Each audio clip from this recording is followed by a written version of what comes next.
People going into the criminal justice system sometimes want to learn a little bit more about executive clemency. Specifically, they ask about a pardon and how do I get a pardon? Well, my name is Michael Santos and I served 26 years in prison. I'm the founder of Prison Professors, and I like to provide as much free information as I possibly can to help people get ready for the journey ahead. And part of getting ready is really to start thinking about what kinds of questions am I going to ask in the future, and what can I do today to put myself in a better position to get the success that I want?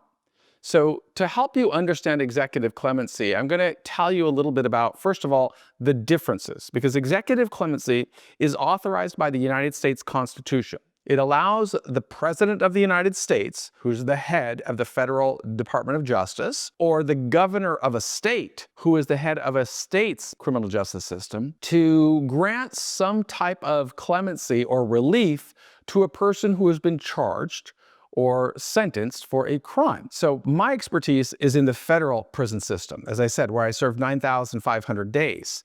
And I wanted to work toward clemency from the very beginning of my term.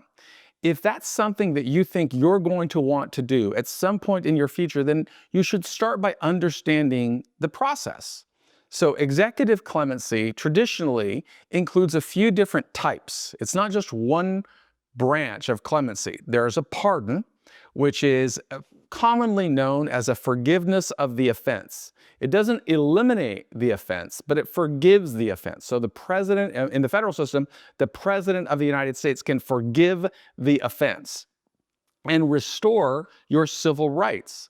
It doesn't mean that there won't be some type of collateral consequence, whether it's through banking or some other types of thing. That'll always, the media, it will always show that you've been convicted of an offense, but the president has forgiven you. So that's one type of clemency.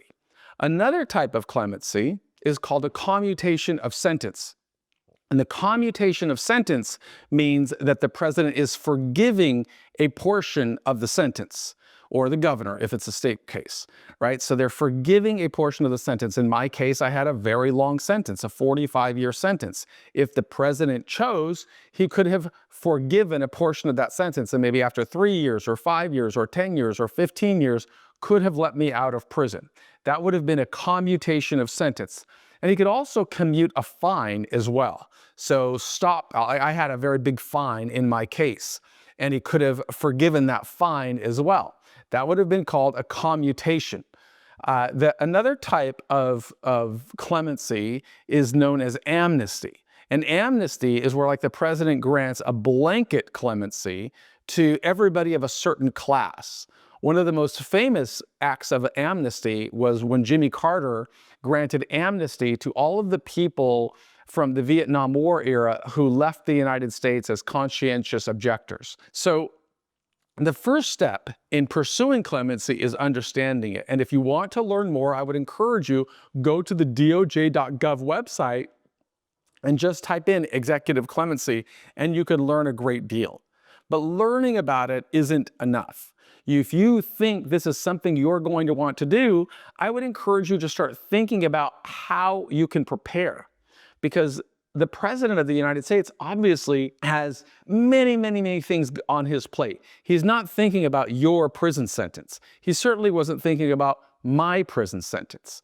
So you have to make yourself a great candidate so that you could build a body of constituents or people who are working on your behalf to try and liberate you from the sentence. If you've already finished your sentence, then you might want to pursue, instead of a commutation, you might want to pursue a pardon. And so you should understand kind of the parameters around that. And we're really in flux right now because I'm filming this video in the spring of 2025, and President Trump recently appointed something called a pardon czar. And basically what he said, when somebody applies for executive clemency, whether it's a pardon or a commutation, one of those staff attorneys would receive the package. And they would work together with the FBI. And the FBI would launch an investigation. What does that investigation do? Well, the investigators are going to speak with BOP officials and get an idea of what kind of person you are and how you served your sentence. They're going to speak with your judge and see if your judge has anything to say about your petition for executive clemency. They're going to reach out to your prosecutor and find out, does your prosecutor have anything to say about your pursuit of executive clemency? And if there are victims in the case, they will likely reach out to the victims as well and see if they can get a bigger picture of who you are as an individual. And with that information, they would put a package together with the facts that they've gathered and give it to the staff attorney at the U.S. Pardons Office. This can take 3 months. It could take 3 years. You don't know, and you don't have a right to know. All you should know, from what Sam Morrison said, is this is the process. My question for you is, what are you doing to make yourself the best possible candidate for relief? I'll give you an example of somebody who also got a full pardon from the president while he was still in prison. And this person was serving, I think, a double life sentence. His name is Ross Ulbricht, and you can look him up. I've written about him previously, but he's all over the media because he had a lot of attention around his case. He was the founder of a very large website known as Silk Road, which really introduced the concept of Bitcoin as a transactional service. And the entire Bitcoin community rallied around Ross Ulbricht and advocated for his liberty. That happened because he really worked hard in building and proving worthy of this collaboration. So my recommendation for you, if you want to pursue executive clemency, think first about how are you building a record that advances you as a candidate for early relief. Look at our website. That's what prisonprofessors.org is all about. It's giving you an example of what I think, and I'm not the master of anything, but what I think looks like true pursuit of redemption. And in my case, I was guilty. I broke the law. I sold cocaine. A judge sentenced me to 45 years.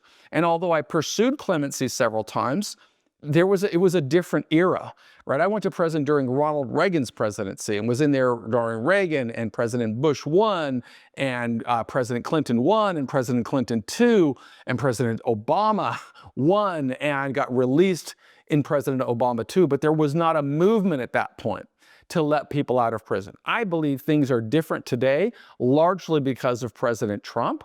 And I think that any individual who is going into the system should be thinking about what can I do to bring attention to myself on why I am a worthy candidate for relief. And if you can think about that, I think that you will start building, right? You've got to be building all the time.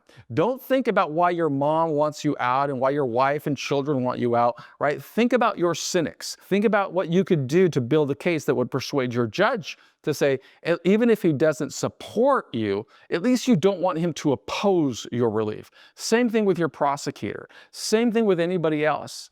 And one of the ways that we want to help you do that is give you resources that will prompt you to be thinking about the stakeholders of the system and thinking about what you can do to advance your candidacy for the highest level of liberty at the soonest possible time. I would urge you to visit prisonprofessorstalent.com. That's a platform that our nonprofit sponsors so that you could start memorializing your journey, everything you're doing. We provide lessons for that and prompt you for that. And we do that at no charge because it's part of our mission of trying to get more people in prison ready for success, ready for the highest level of liberty at the soonest possible time. It's part of our mission to persuade legislators and policymakers to open opportunities for federal work release programs and furloughs and other mechanisms through which a person can earn freedom through merit and a pursuit of excellence. My name is Michael Santos. I am the founder of Prison Professors, and we believe in you.